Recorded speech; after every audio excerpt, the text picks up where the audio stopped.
അങ്ങനെ ഈ വർഷം ആദ്യമായിട്ട് ചക്കപ്പഴം മുറിക്കുന്നതാണ് ഈ കാണുന്നത്. രാവിലെ വന്നിട്ട് ചക്കൻ്റെ പുറത്തുനിന്ന് തൊട്ട് നോക്കിയപ്പോൾ പ്ലിഞ്ഞോ ആയിട്ടാണ് ഇരിക്കുന്നത്. അപ്പോൾ ചീഞ്ഞു പോയോ എന്ന് പേടിച്ചിട്ട് വേഗം തന്നെ മുറിച്ചെടുക്കുക കേട്ടോ. ആണെങ്കിൽ എല്ലാം വെട്ടി വൃത്തിയാക്കി തിന്നാൻ പാകത്തിനാക്കി തരൂ കേട്ടോ. എനിക്ക് ചക്ക എന്ന് പറഞ്ഞു കഴിഞ്ഞാൽ അത്രയും ഇഷ്ടമാണ്. എനിക്ക് ചക്ക തരാമെന്ന് പറഞ്ഞാൽ എൻ്റെ കഴുത്തെ കിടക്കുന്ന മാല ഊരി കൊടുക്കും കേട്ടോ. അത്രയും എനിക്ക് ചക്കയ്ക്ക് ഇഷ്ടമാണ്. ചക്ക എവിടെ കിട്ടും എന്ന് പറഞ്ഞാലും ഞാൻ അവിടെ പോയിട്ട് എടുത്തുകൊണ്ട് വരികയും ചെയ്യും. അങ്ങനെ പറിച്ചിടുന്ന അനുസരിച്ച് ഞാൻ തീറ്റ തുടങ്ങിയിട്ട് ഞാൻ ഒരുപാട് അങ്ങനെ ഇരുന്ന് തിന്നേ. അതായത് ഒരു ചക്കൻ്റെ പകുതിയോളം ഞാൻ തന്നെ തിന്നു കേട്ടോ.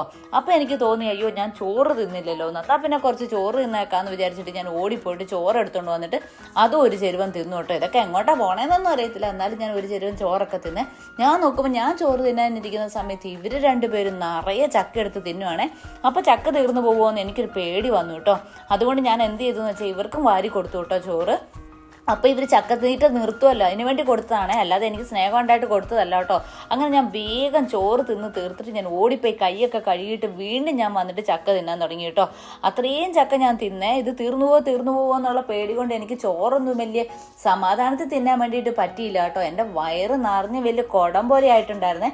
എന്നാലും ഞാൻ ചക്കത്തീറ്റ നിർത്തിയിട്ടൊന്നുമില്ല കേട്ടോ. അങ്ങനെ എനിക്ക് ഇഷ്ടത്തിനനുസരിച്ച് കുറേ തിന്ന് ഞാൻ കുറേ എടുത്തു വെച്ച് ചകിണി വരെ ഞാൻ തിന്നു കേട്ടോ. കുരു മാത്രമേ ഞാൻ ഒഴിവാക്കി വിട്ടുള്ളൂ. എവിടെയെങ്കിലും കുടുങ്ങിപ്പോയാൽ എന്ന് ഓർത്തിട്ടാണ്. നിങ്ങൾക്ക് ഇഷ്ടമാവണേ ഒന്ന് സബ്സ്ക്രൈബ് ചെയ്യാം.